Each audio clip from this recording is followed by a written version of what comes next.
Welcome back to another episode of Georgia Sports Nation. We got some more Hawks and Braves content on tap for you guys tonight. We're going to be recapping the Angels series. Braves fall in the first game, but come back to take the series 2-1. Shohei Otani, Ronald Acuna, Spencer Strider. These stars were out in full force. Let's see how they did, and we're going to be recapping the series more as we go along today. Also, discussing the first game of the Cubs series. Braves go up 1-0 behind Mad Max Fried. He comes back 6 innings, 3-hit shutout, 8 Ks, 0 walks. We're going to be discussing his performance and the way the Braves offense is just rolling right now. Also, towards the end, we're going to be discussing, is the Atlanta Hawks roster finalized? Will the Hawks make any more trades? Any more free agency signings? Will they waive another guy? Because I believe we are over the roster limit with 16 guys on the roster right now. So without further ado, let's get into this Angel series. Joshua, what did you think of the Angel series overall? Were you impressed by any specific players, especially in the second 2 games of the series? Yeah, I like the series as a whole, just to be able to take it. What I definitely liked is, not being stunned by how game 1 went, the lack of offense in the first game and how we just couldn't put the hits together. But as you see, we're just going to continue doing what we've been doing all season and putting the hits together and home runs in bunches, game 2 and 3. So I like how we bounced back. Oh, yeah, 100%. Yeah, the homers have been coming in bunches for sure. I believe we've gone back-to-back 3 times within the past week and a half. That's just crazy. And Riley and Olsen have combined to go back-to-back 6 times already this season. I think it's, 6 times this season. So, and the record that Sarah Langs tweeted out is 8. So they have a chance to beat the record for 2 teammates for sure. To go back-to-back. It can happen.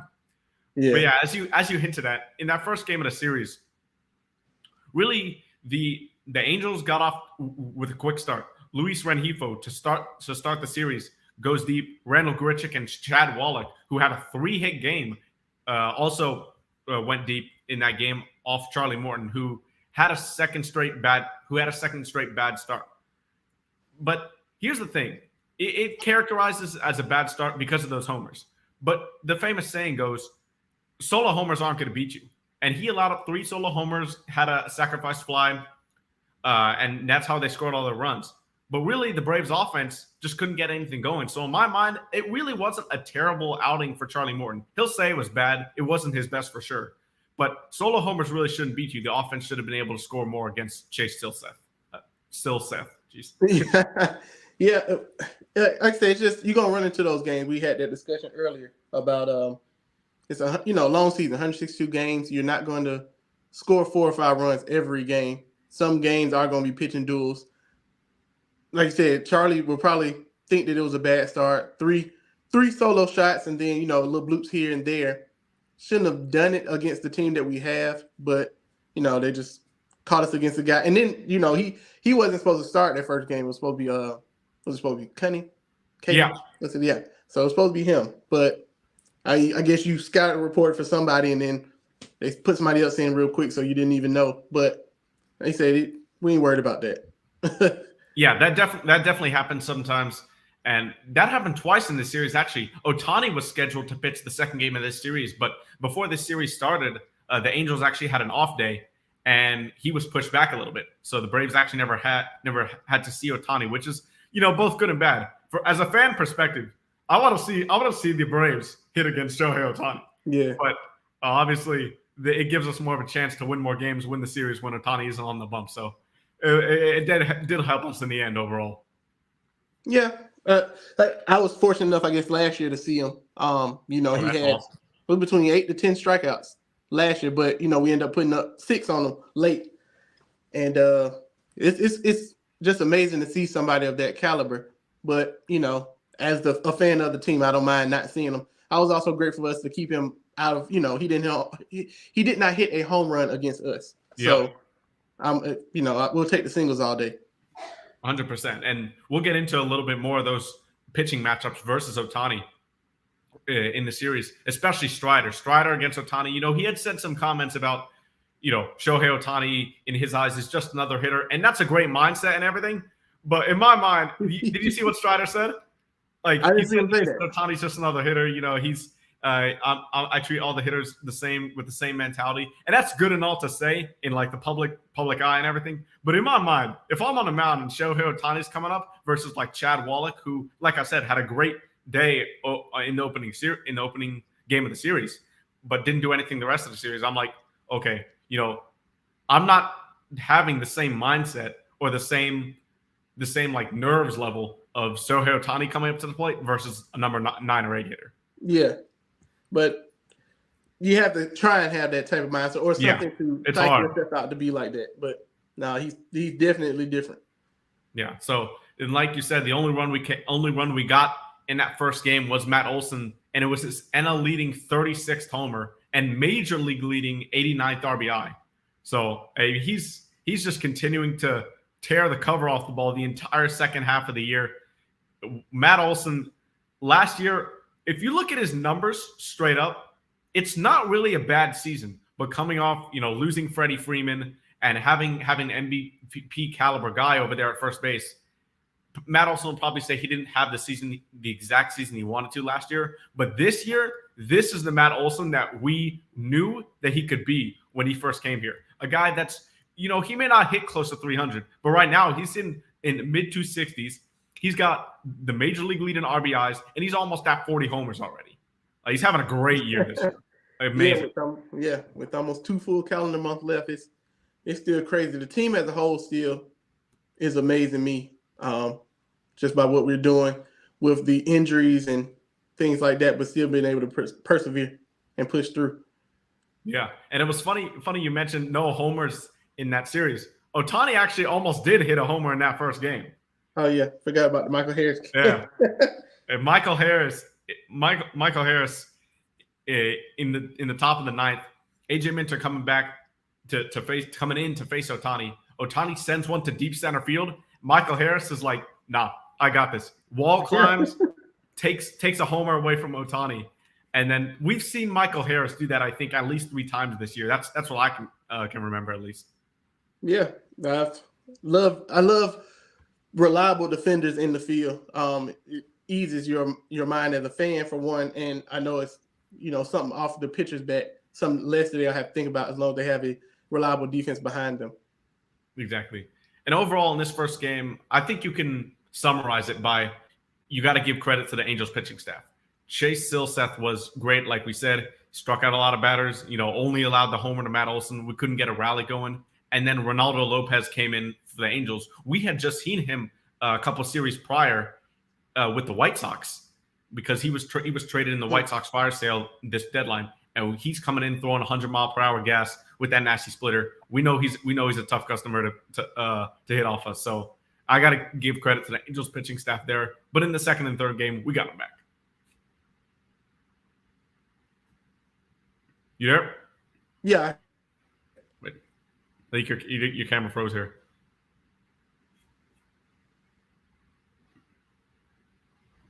All right. What's Joshua establishes gets back here with the connection, then we'll move on here to the second game.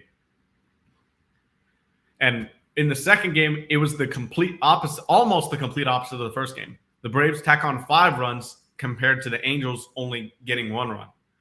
Michael Harris ends his homer drought with two solo shots. And one was a solo and another one was a 2-run homer, including the go-ahead shot in the 5th inning.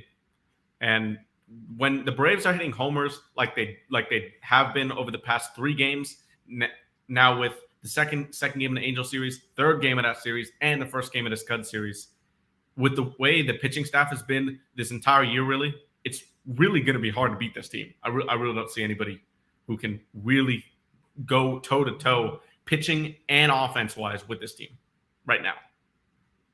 Yeah. You don't, in the back of my mind, you always have that thought of, okay, hope we're not peaking too soon. Yeah. The funny thing about it, we now have the best record, and it's been like that for a good 2 or 3 weeks. Once we passed Tampa, they started actually showing their true colors. But what was I trying to say? because I lost my. Oh yeah, about us peaking too soon. People fail to realize we've had 2 or 3 4-game losing streaks this year, and we're still not at 40 losses yet. But already at 70 wins and on pace to have the most wins in franchise history in a season. That's crazy. As well as setting the homer mark, as well as, the most players with at least 10 home runs on the team. It's just this team compared to teams like 03, 2019, those are teams that, you really talk about in Braves history in the 95 team just because they won the World Series. But records-wise and power-wise, as far as bats and pitching-wise go, yeah, the 03 team and that 2019 team, you start to compare this team to. And it can be special if we cap it off with a championship. 100%. And speaking of history, like that you brought up, Spencer Strider broke his own record set last year by hitting 200 strikeouts in 123 in the third innings, and he did it by striking out Shohei Otani in that top of the first. He also struck him out later in the game in the second at bat. So he won that battle after talking some smack pregame about Otani. So he backed up the talk. That's what I'll say about Spencer Strider there. Yeah, he's just a guy we picked up, and hope he continues to do what he's been doing. So, yeah, he's continuing to lead the league in strikeouts by a large margin too. Yeah, and this is just we've kind of been accustomed to it. Every time Spencer Strider steps to the mound, you expect to see at least 7-8 strikeouts through 6 innings, sure, like at the minimum. For sure. And we also saw former Brave Jacob Webb come into the game as a relief for Patrick Sandoval, who allowed 2 runs on 3 hits and 4 walks. And that's the thing about this team. When you allow 4 walks to this Braves team, now you get into the position where everybody can hit a homer on this team. You got guys on base. That's the point where, they're not solo homers. They're 2 runs, 3-run shots. And that's when this team really can put an opposing pitcher behind the 8 ball. Yeah, definitely don't give us any free passes because there's no holes in the lineup. So you're liable to get down in a deficit real quick if you start, walking us as well as, trying to pitch around or thinking that you're, getting around one guy to get to the next. It's not going to happen. We're stacked from 1 to 9. So, yeah. And I mentioned Jacob Webb came onto the team. Orlando Arcia got a 2-run shot off of him in the 7th inning. And then Harris hit his next homer. So another back-to-back in this game as well when he hit his second homer, giving the Braves 5-1 lead and putting the game on ice pretty much. And the second game of the Angels series, I believe was this August 3rd? No, it was July 31st. But we've got now. Hold on. That is not true. That cannot be right. I don't think. Yeah, 31st was Monday. So 31st was Monday. So the second game was Tuesday. So then we get to Wednesday, August 3rd. Wednesday, August 2nd is the MLB trade deadline, correct? The deadline's on the 1st. The deadline was on the 1st. Okay, so it was the same day. It was the same day as this Angels series. So, what were your impressions of the deadline? We picked up Brad Hand. We picked up Nicky Lopez as part of a backup infielder, and we've already seen Pierce Johnson that we traded for around a week ago. 2 from the Rockies actually with Johnson and Brad Hand. So, what are your impressions of really the two relievers so far? We haven't seen Lopez yet. I'm always gonna after the years we've had with AA. I'm always gonna trust in him and that he's not gonna make any moves that's gonna hinder us more than help us. So if he didn't see anything past the 2-3 transactions that we made, then he just didn't see anything for the value that he could get back. He's not gonna overpay minus Ozuna, but he's trying to do his thing. But he's not gonna really overpay anybody. He's not gonna give it too many prospects for something that he doesn't see as being real valuable. So, like I said, I'm always going to trust in him. Do I think we could have made a couple? Would I have liked for us to make a couple more deals? Yes, maybe another outfielder per se. Yeah, we were looking at Adam Duvall. I know that happened. We've let go and brought back Duvall 2-3 times. Already, it's crazy. He's turned into Kelly Johnson. We did that Kelly back in the day 3-4 times. In the But anyway, yeah, I would have probably wanted us to go and get an outfielder. Other than that, I don't see anything he did wrong. Yeah, for the way that we were playing and going into the trade deadline. Yeah. So, for me, I would have liked to get a starter. And I know Alex Anthopoulos actually said this on the broadcast. He said he was looking for a starter, and a lot of the teams were asking for a lot, and ultimately the deal never came through. I know a lot of people were looking at the Tigers with Eduardo Rodriguez and Michael Lorenzen. Lorenzen actually was picked up by the Phillies, but Eduardo Rodriguez never ended up getting traded after a trade was in place to send him to the Dodgers. He didn't waive his no trade clause, and he ended up staying with the Tigers, which was kind of a crazy situation there. But those were really the two guys that I know a lot of teams were penciled in on as looking for starters, and the Braves even inquired about Justin Verlander, which I don't think the Mets would have ever traded Justin Verlander in our division, and especially to the Braves out of all teams. But I thought it was interesting that Anthopoulos and the Braves media team kind of leaking that out, because normally the Braves, and like you always say this, AA never tips his hand. He never tells you what he's looking at. Nope, never. And stuff comes out of left field with him. I just didn't assume that we would make any trades. This was before the Pierre Johnson and the Taylor Hearn trade that we had made. And then he flipped Hearns real quick to get Nicky Lopez. It took one outing. But like I said, you never know with him. And for us to say, well, for Bleacher Report to say that about the Braves inquired about Justin Verlander, that didn't come from Anthopoulos, so I don't know who it came from. And we'll never know. I didn't even blink twice about it or get happy about it. Oh, what if this? What if that? No. So, it just is what it is.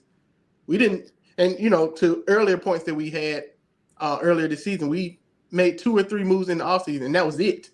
While the Mets were, spending and spending and spending, Phillies were spending it. We made 2 moves for real. Sam Hilliard, and I forgot who the other person is that we got. But that's it. We stayed pat for real. Yeah. Because this was nothing that you really needed to change. Except for, we did. Even in the offseason, I mean, we got Sean Murphy was the big splash. Yeah. But yeah, Sam Hilliard, Kevin Flower. Other than that, the backup guys, we really didn't do much. Yeah. So as we got OG joining us here, OG Truth. Let's see what's going on. What's happening, man? What's going on, man? We just discussed the Angels series. We're about to move on to the third game with the Braves routing the Angels 12-5 on Acuna, Riley, and Olsen homering with just the onslaught that is the Braves offense right now. So what were your thoughts on the final game of that Angels series? More the same. Right now at this point, it's almost like you just kind of like. It's almost like when I say beating a dead horse, if I say beating a dead horse, would that make any sense? Like, we already know and expect what the offense is going to give us for 3 out of 4 days, 3 out of 4 nights, or if you play 6 games a week, 5 out of 6 games, they're going to bring it most of the time. You're going to have situations like what we had when we came out of All-Star break where the offense kind of sputtered a little bit. And didn't I kind of tell y'all to expect that? You did, yeah. You exactly. The offense kind of that's what's going to happen. But that lineup is studied out. Yeah, man, they on a record pace right now. We get a teaspoon of pitching, we should. Well, let me say this. Not always the best team wins the championship in either one of the sports. Yeah. So it's abundantly clear that we're going to go into the playoffs the best team. That's the only thing that scare me about us being this good like this right now is sometimes sometimes the best team just bottom out when they get to the playoffs. And we are still fairly young as a team, but I do feel like we got a good mix of veterans and all that stuff there. I don't want to get too ahead of the game, but at any rate, hey, look here. Back in the day, the Milwaukee Brewers played for a manager named Harvey King. Ask your dad about him. And they line up was so lethal. They used to call them Harvey's Wall Bangers. And then we got something similar. We got something similar here with the Braves. Yeah, we had Acuna, Riley, Olsen, Homer, and this was all off Lucas Giolito, who the Angels really, this was the first deadline in a while that I remember the Los Angeles Angels that were, and they were buyers. They were buyers at the deadline. They obviously don't want Otani leaving. They want to make a run at the wild card for the playoffs. And Giolito has really had 2 rough starts coming over the Angels. What are your thoughts on that, Joshua? Happy for him. No, no. Let me start. But they're doing a lot, like you said, to keep Otani there. At the end of the day, you can still look at it. He is the offense. Definitely with Trout being out, he's going to be the offense. Last night, he went 2 for 3, 3 for 3 with a triple and a homer, and they lost on the grand slam. It's crazy. That's nuts. You're not gonna. He's not gonna be able to do it by himself. And at the end of the day, he's a winner. You can tell by the WBC, he's a winner, and not gonna stick around long for that. So, them being buyers and them doing what they were doing, it might not help as much as they think. And Lucas, I don't know. I was in on him for a little bit, but seeing how it's going, like I said, AA knows stuff we don't know. So yeah, that's a perfect way to put it. Well, I'm gonna say this about Lucas Giolito. Look, sometimes, man, the hardest part about a trade is the adjustment. You got to uproot yourself and your family and move to another city. Even if it's just for a half a year rental, you got to uproot your family or whatever the case, or you may have to leave your family behind to go play in another city. And you got to build new. You got to establish new relationships, and you got to say goodbye to the old relationships. And that probably may be the case with Lucas Giolito, because we all know what he's capable of doing on the mound. Yeah. But I wish them the best unless they're playing us. That's about it. Yeah, and he and Max Fried are great friends. They pitched on the same high school team, along with Jack Flaherty, if I'm not mistaken. So how the hell did that team lose? Yeah, did they ever lose a game? No, I think they made it to state. I don't think they won a state championship though. Who beat them? Shit, I don't know. That's crazy. I don't think they won a state because they didn't talk about that. But yeah, and then Jack got traded to Baltimore. So yep. The Orioles are something else, man, this year. They're a fun team to watch. The Orioles remind me of like a more advanced 2018 Braves. Because they already had last year when they figured out their potential. Now it's a young team. They're having a ton of fun. I mean, I'm getting sidetracked here, I know, but the Orioles are just such a fun team to watch. I love watching their games. I think the Orioles are more. I think the Marlins are more the 2018 Braves. I think the Orioles are kind of more of an advanced version, kind of a watered down version of the 2021 Braves. And that's the scary part. Well, they're that good. Well, the Marlins, the only thing is with the Marlins, their offense, I saw the stat yesterday. The Marlins are they're first or second in hits in the league. Oh, they're first. They're first in the league in hits. Now, guess where they are in runs? There's 30 teams. Guess the number. I want both of you guys to guess. They're between 28 and 30. Probably 30 because they leave a lot of runners on base. 27th. Yeah. First in hits, 27th in runs. And that just shows you. I mean, they got a ton of guys that can hit, contact hitters. Luis Ariz, Garrett Cooper was one of those guys before he got traded too. They're not leaving the yard that much. Destroys us with singles. But they have nobody to get them home besides Jorge Soler. And when Jazz Chisholm isn't getting going, they really don't have any other power guys besides Soler and himself. They got to be in the bottom 30 in homers too. I mean, if you leading the baseball in hits and 27th in scoring, they got to be bottom. They got to be in the bottom part in homers, because that don't add up. It don't make sense. Yeah, it don't make sense for you to lead the league, for you to be a leader in the league in hitting. And y'all excuse my voice. I'm kind of losing my voice a little bit. But it don't make sense. So but nevertheless, I like that Orioles team. I really do. That would be so fun to have a Baltimore Atlanta World Series. It really would. Yeah. That would be so much fun. And guess what? See, this is what winning a championship does for me. If that team pull a Cinderella story and beat us in the World Series, it wouldn't bother me as much as losing to the Yankees. Does that make sense? Or losing to? No, I completely, yeah, I get you. Yeah. It wouldn't bother me if we played Houston and they beat us. It wouldn't bother me because, that could be setting up a major rivalry. Mm-hmm, because we know we've matched up so many times. It would be the second twice in 2-3 years. But listen, man, Red Sox and Yankees, even a California team, and I don't have a problem with the Angels. It's just like those sports markets, they're so pompous and they're so arrogant and snobbish. You know what I mean? You hate to lose to them. Just Boston and New York and LA, Philly. Like I hated being put out by Philly last year. Me too. Because of their fans. Yeah, I think I've said this so many times. No matter what you did, NBA, NFL, MLS, MLB, I think Philadelphia Phillies fans are the worst fans I've ever had to deal with. Listen, they're passionate. Don't get me wrong. They're passionate. But for me, when I would have been to some Braves games again, and their Philly fans there. It's just, to me, there's no say, okay, that was a good hit. I'll give the Braves pitcher some credit there, or hitter, or I'll say, wow, they were just a better team that night. They were like, oh no, there's some excuses. Oh no, the umpires always give you the game, even though the Braves pitched well or something like that. Like, there's always some excuse whenever I'm dealing with Phillies fans. That's my qualm with Phillies fans. But you know what? Though? It ain't just Philly. It's the Philadelphia sports fans as a whole. About 10 to 15 years ago,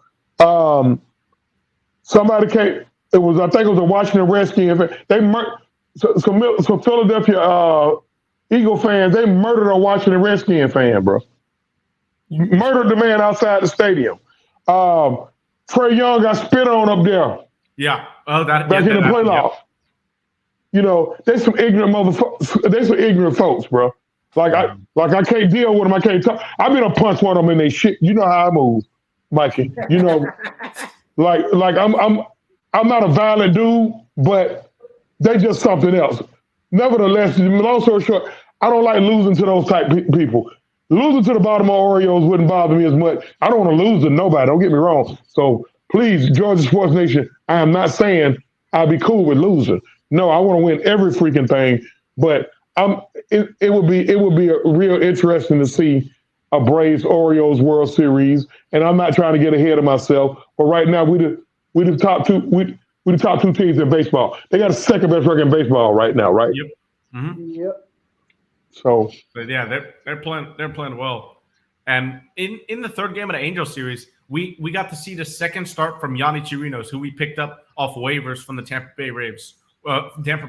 See, what was your thoughts on him, Joshua? The stuff and just how he bounced back from a good start in his a good start to his first start, but then in the middle innings kind of got unraveled. Yeah, this was the second start was definitely better than the first one. Mm-hmm. A little more confidence, a little more stuff was moving. Had the sinker working, had the slider working, and definitely, like I said, we're gonna back any pitcher that we have.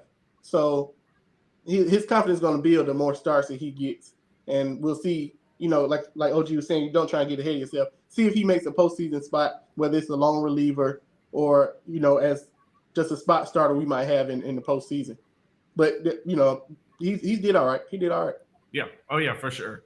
For me, the Braves, don't get me wrong. I know the Braves have had some relievers who've been sinker ballers. Like, immediately when I think of sinker ballers and the Braves, first name that comes to my mind, Johnny Venters. Yep. And turbo sinker. You had guys, Eric O'Flaherty threw a sinker as well. But when the last time we've had a sinker baller starter who's had like, that sinker fastball type of pitch. And he doesn't throw 95, 96 mile per hour sinkers. It's low 90s, 90, 92 sinker baller. When is the last time we've had a starter that's been mainly a sinker baller? Derek Lowe. I'm just trying to remember. Yeah, it's been a really long time. Because he said Derek Lowe. Yep. He said Derek. Yeah. As far as damn. You done did your research, Josh. How old are you? 33. Derek Lowe. Derek Lowe's not from that long ago. Yeah, when we had Derek Lowe? We had him in like 04, 05. 05, 6, 7. He was on the team for a couple of years. That's good. No, for a 33-year-old to remember Derek Lowe, because I forgot about him, and I'm 53. Because I brought that up because I hate facing sinker ballers on the opposing team. Zach Eflin comes to mind as a guy who just always pitches really well against us when he was on the Phillies. Obviously now over there in Tampa Bay, but those guys, I just hate facing them. And seeing a guy like Torino's pitching for us, it's much better because we know we can get some ground balls with some of our relievers we've had. Well, guess what? Soroka throws a sinker. Yeah, Michael, excuse me. Soroka does throw a sinker. So yeah, not seeing him. Like we've seen him a couple times this year, but we need to get him back in the mix because I'm glad you mentioned that. I got a confession, Josh and Mikey. I got a confession to make. Yeah, I'm a 53-year-old man. I'll be 54 next Thursday. Good Lord willing. Now, but the only thing I play on PlayStation is MLB The Show. I do a little basketball too.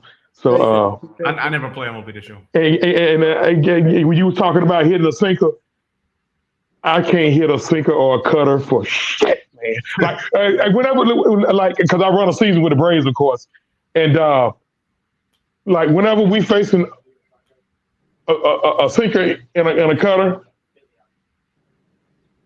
okay.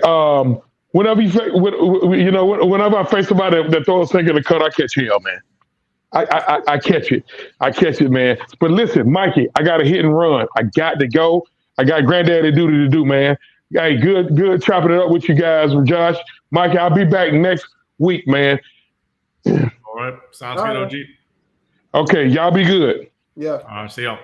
Thank you, man. Yep. But I'm glad he mentioned Michael Soroka because that would have been bad. Yeah, I mean, in a younger Morton did more than he does. Yeah, now. he did. Now he's more curveball, but he definitely was all sinkers. When we called him up and when he got to Tampa, he was definitely sinker baller then. But yeah, and it's more. And when I say sinker baller, obviously I know Bryce Elder kind of throws, but it's slow. But it's not one of those turbo sinkers. No, it's slower. So it was good to see Chirinos really throw like some textbook sinker stuff and get some ground balls on there. That's why, and that's what I really liked. Even his first start, he allowed the hits he got off him. They weren't really that hard hit. There were a lot of ground balls. They found through some holes. So I think he's looked pretty good in his first two starts here. Yeah, like I said, the confidence will build the more starts he gets. Yeah, for sure. And here, as we move on now to the game today, this was the most exciting news to talk about today for sure. Max Fried back on the bump, 6 innings, 3 hits, 0 walks, 8 Ks. Just a dominant performance from Mad Max against Dansby Swanson and his team now, the Chicago Cubs. What do you think from his performance just overall? I definitely, was at work. I want to catch the highlights and look more into it. But that's so refreshing to see somebody who's been out over 2 months and come back and dominate the way he did in a hitter's ballpark because the ball flies out in So I definitely am glad to see that, and hopefully this isn't just spur of the moment, and he continue to get to the old self that we know he is, dominant person.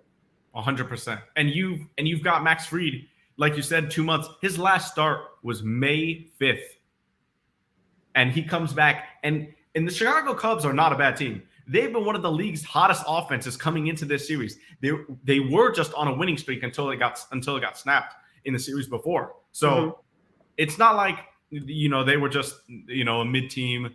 They were buyers at the deadline. They weren't sellers, at least. I don't know if you can call them buyers, but they weren't sellers. Yeah. So this is a good team. They think they can have a shot at making the wild card in the playoff race. So Max Fried definitely was a great job. And what you said was a great way to segue into talking about the Braves offense today. The ball flies out of Wrigley. It definitely did today. 8-0. We had another pair go back-to-back. Sean Murphy and Marcell Ozuna. And by the way, Ozuna's homer out of the park onto Maitland Avenue. So I said at the beginning of the season, I tweeted this out, and I got a couple responses. I was trying to find the tweet before the show, but unfortunately, I couldn't find it. I was searching through my past tweets, and I said Marcell Ozuna is going to prove a lot of people wrong this year. And I got a couple people saying, "No, it's not going to happen." Also, one said, "I don't want it to happen, but it might." And yep, it did. Marcell Ozuna now. I said under Guarov, one of the Braves reporters, I said, take some Braves hot take from the Braves. What do you think? Wait, sorry, hold on. I said come up with a hot take for the Braves that you actually think might happen. That's not just out of the blue. And I said Marcell Ozuna hitting 40 homers. I don't think he's going to quite get to 40, but I think he's going to be pretty close. Maybe 34, 33 homers. That's what I'm putting. Because when I tell you that last year he had one of the quietest 20 home run seasons, I didn't even know he had 20. Yeah. I think he had 21. But I was just like, when did he hit those? It's just so spread out. But now it's in bunches. And he played well right up until the deadline. I thought we were going to use him as a piece. But his contract still hinders us a little bit. At the same time, he's going to continue to play right on through it. You have to – folk want to harp in so hard on his DUI and stuff like that. That was – in the domestic stuff, but on the field, he's still gonna do what he needs to do. Exactly. And 2020 was just a little sample. Then he went right on to doing what he needed to do again. So he continued hitting as long as he's gonna be in the lineup. That's how I try to view it as. You've got his off the field stuff. Say what you want, but when he's a baseball player, his teammates love him. Yep. And Michael Harris has mentioned that. Austin Riley's mentioned that. Even Matt Olson has mentioned that a couple of times, I believe. So the teammates love him in the locker room. 2, he's almost, if he didn't have one of the worst stretches I've ever seen from a baseball player in the beginning of April and May, I think he was 5 for 55 at some point. Yeah. And after he went down to Miami, a switch flipped. And he's been pretty much that good ever since. I mean, if he didn't have such a bad first couple months, we might be looking at him as an all-star and getting paid like as much as his contract's worth. Now, those 2 months definitely hindered his numbers, but right now he's definitely playing up to that contract, that $18 million. And I don't know if we want to give him all the credit, but we can credit him for getting Michael Harris out of his because he told him what I did. So right after that, Mike had that bunt single, and it's been up since. And nobody in the line has stopped hitting for real. And if Murphy slumps for a little bit, then you have Darno, but nobody slumps at all. So, yeah. Speaking of Murphy, he had been dipping a little bit since the All-Star break. He hasn't been hitting as well, and then today he goes up and he goes and hits a homer. So right now, we can go through all the lineup. Acuna tearing the cover off the ball. Ozzie hitting well right now. Austin Riley might be the hottest player on the planet right now. Same with Matt Olson. You've got then you've got Sean Murphy, who's hopefully getting into his groove now, and Travis Darno, Sean Murphy, both of them kind of get their spots, kind of get their starts. And you've got in the 6 hole, you got Ozuna playing well.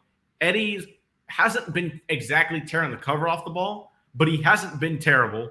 Orlando just coming out of a slump. He's now hit homers in 2 of his past 3 games. And you got Michael Harris, who's might have been getting up to 270 near his average now after having a similar first couple months to Ozuna, really. They were both in the 150s at one point. Yep. So it don't make no sense for them to be 200 anything. But like we said, from top to bottom, the lineup is stacked. One of the best moves, and I don't know if y'all remember me saying it earlier. I could have sworn I said that I felt always hit better towards the top. Him and Acuna are like brothers. So it's definitely was a move. I think we did this back in 2019 when he batted second and he had, 30 homers. The whole infield had 30 home runs except for Dansby. I think he had 27. But yeah, Albies was batting second that year. Majority of the season, he batted second. So when we, towards the lineup and you moved them around, I said, you have to keep a certain lineup for a while for them to get in their groove. So, Olsen was second for a while. Then you slide him back to third. Then you slide him back to clean up. Put Riley at third. Well, hitting third because he plays third. Yeah. And now it's clicking. When the team was hot in April and May and June, April and May, Riley wasn't really doing anything. Then he got hot in June by himself when everybody else started falling off. Now it's all starting to click together after the All-Star break. And I just, press forward and keep doing it through August and right on in September and October. Yeah, and I'll take the hit for this because I've said on this show, I think a couple times that I don't really like Ozzie at the top of the lineup. And he proved me wrong and the reason why I said that wasn't just because I think when you look at his size and his skills and not a number standpoint, you've got a power as a second, you've got a power hitter second baseman, you got speed, and you've got contact bat to ball skills. That's perfect for a second hit on the lineup, really, because you can knock the first guy in, you can also steal a bag if the first guy gets out, and you've got excellent bat to ball skills. But for me, the reason why I wanted Ozzie in like the fifth spot, almost the fifth or sixth spot, getting run opportunities to drive in, is because he struck out a lot and he didn't take his walks.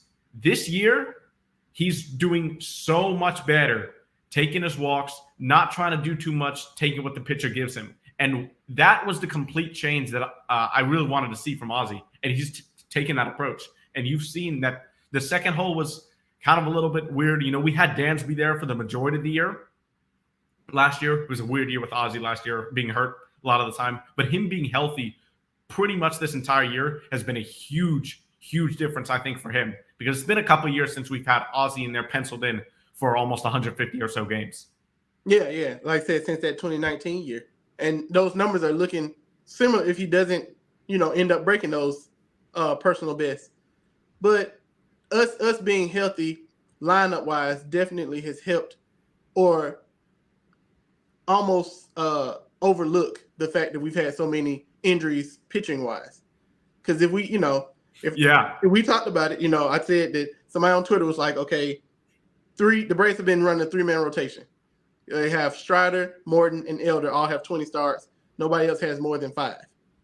So you're putting that together, and you've done that for 4 to 5 months of a season is wild to have the best record in baseball. And being healthy, like I said, on the lineup side of it, Acuna his plate discipline has definitely gone up. Stuff he would lunge at, not doing it. He's taking his walks, and it's really scary. If you're not going to pitch to me, okay, I'm going to take my walk, then I'm going to steal on you. And I'm going to end up with 50, 60 bags, which probably will be more along the lines of mid-60s to almost 70. Is he at 52 right now, I believe?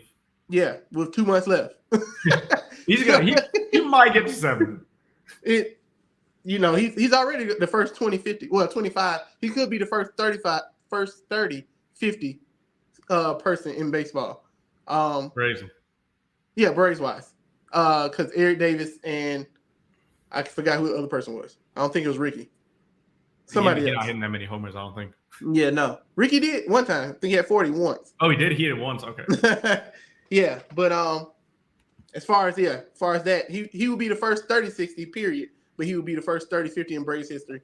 And it's coming because he hit 26 of the night. Tomorrow, 25 the other night. So yeah.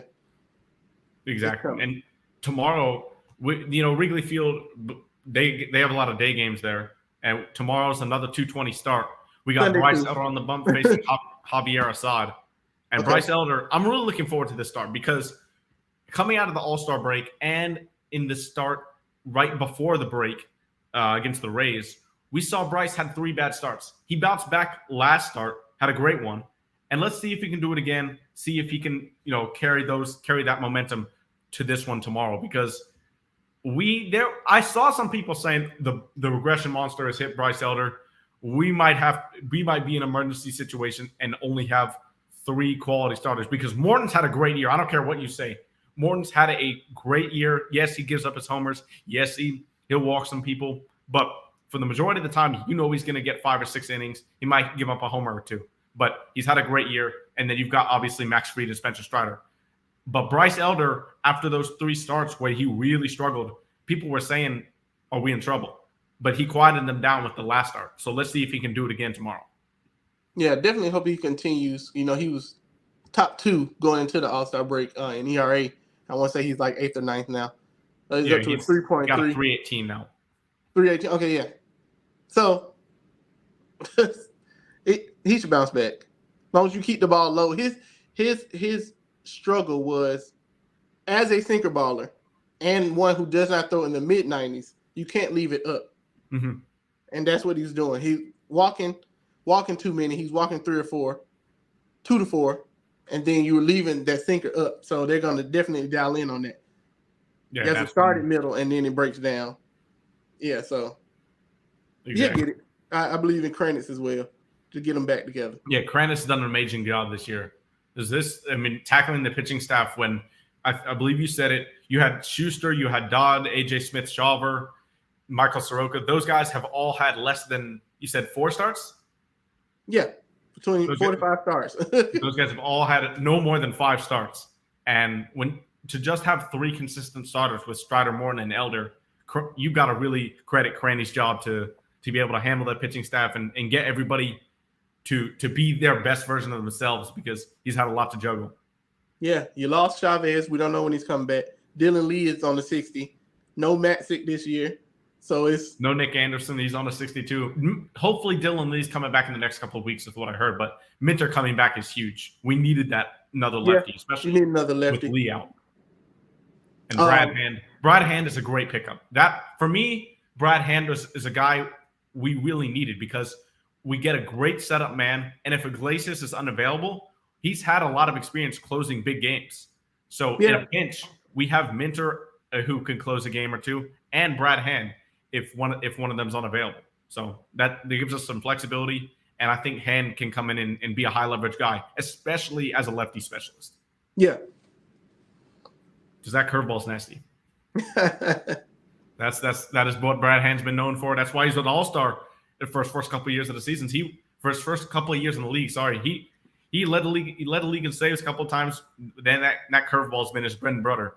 So hopefully he can continue that with the Braves. And he's also the first person in MLB history to play for all 5 NL East teams.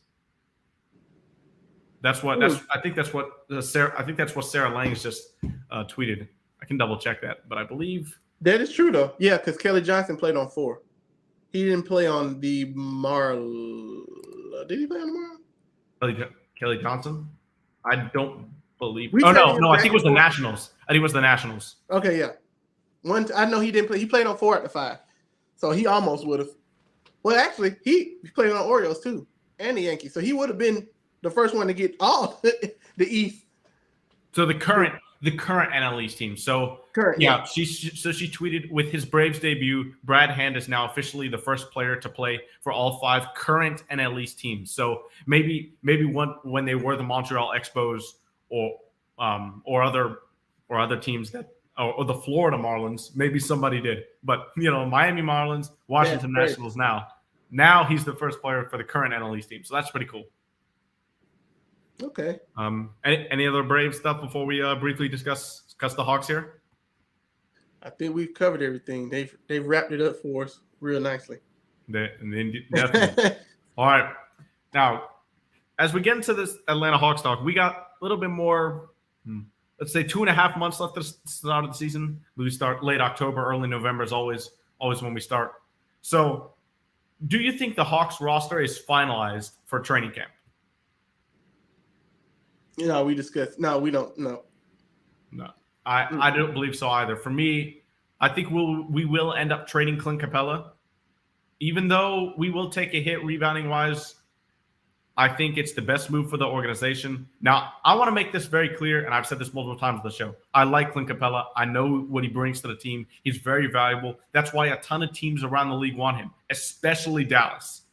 And when his value is this high with a year or 2 left of control, I think you got to trade him if you're the Hawks because you get the biggest value. If you go into the season with him and still have a Okongwu on the bench, or even starting a Okongwu Capella on the bench, he loses some value because let's face it, he might be facing some regression. He's not old, but he is getting up there, and I do think that it's the best source of action. We get the best value, and Okongwu is ready to start now. So I think that's why ultimately the Hawks should look to trade Capella before the season starts.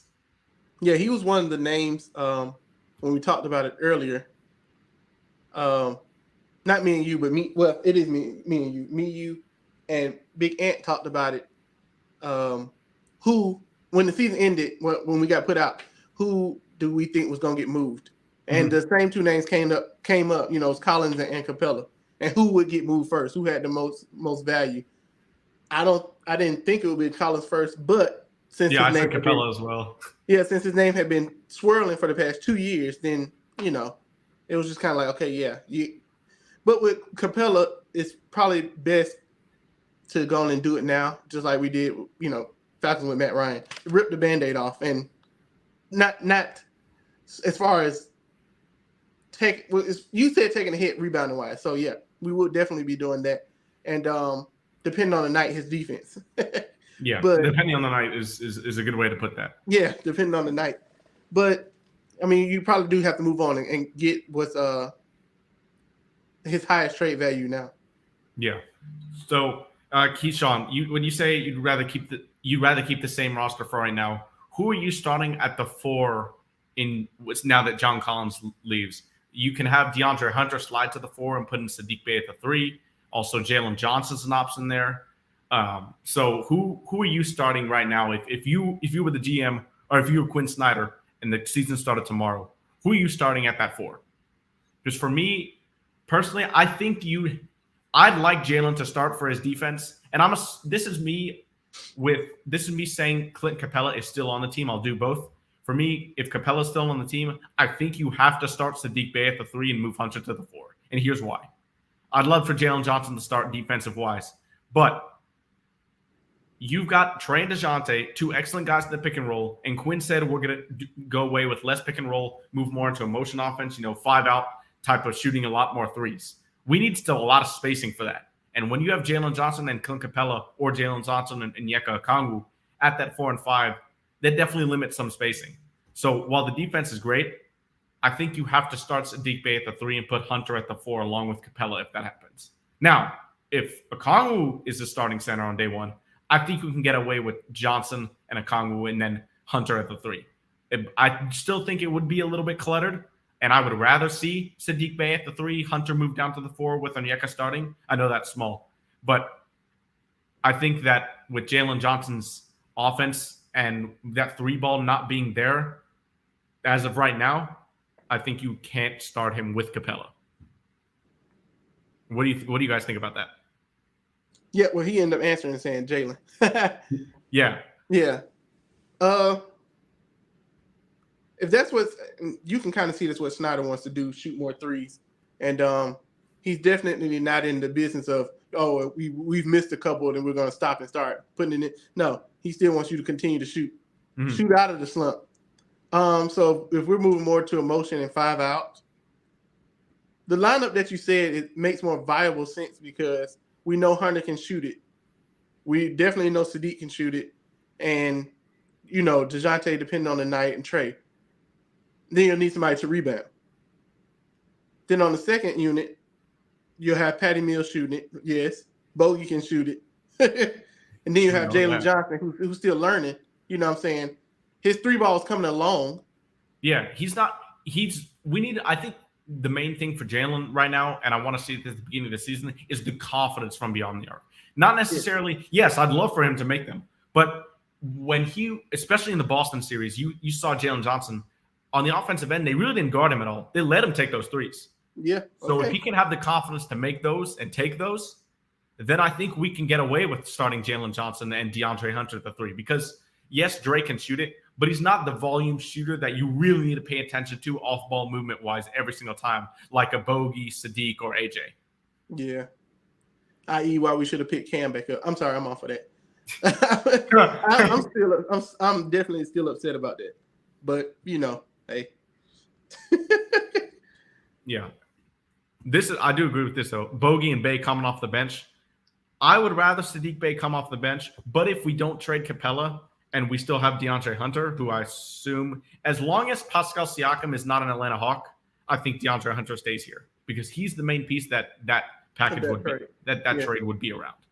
So if we have DeAndre Hunter and Clint Capella still starting on this team, I think you have to put Bay in that starting lineup. But I would rather see him off the bench, if that makes sense. You have to put Bay in the starting lineup. Okay, yeah, I understand what you're saying. Yeah, because you can't have, like, let's say Siakam was here, or sorry, let's say Dre was gone. Or geez, can I finish my thought? Let's say DeAndre Hunter was still here and Capella was not. You're gonna start Okongwu. Okay. You're gonna have DeAndre Hunter. Then you can put Jalen Johnson and really have a versatile offensive lineup, and you've got 3 great defenders in the backcourt. In the front court. But yeah, with a Capella, Capella's not going to be an outside threat at all. We know he's not working on his 3-point shot like Okongwu. Okongwu has that 18 to 20-foot mid-range game. We know that now. So I think you can get it. That's why you think you can get away with starting Jalen Johnson at that 4 with DeAndre Hunter, as long as Clint Capella is not here. True. But yeah, that's my thoughts on the trade player situation with the Hawks. Any other news before we wrap it up? I think that'll be it. We've touched base on all we could touch base on Braves wise, and we're not going to dig too deep into the Hawks because we still have a couple months left, like you said. We still need to they haven't even released the schedule, have they? They ain't dropped the schedule. Yeah, not yet. So once the schedule, we're definitely going to talk about a schedule once they release that. For sure. Yep. But with that being said, thank you guys for joining us this Friday night. We're going to be back next week. Don't forget, 6:00 p.m. Eastern, Georgia Sports Nation. If you like this, don't forget to like, comment, and subscribe, and we'll see you guys next time. Peace. Hey.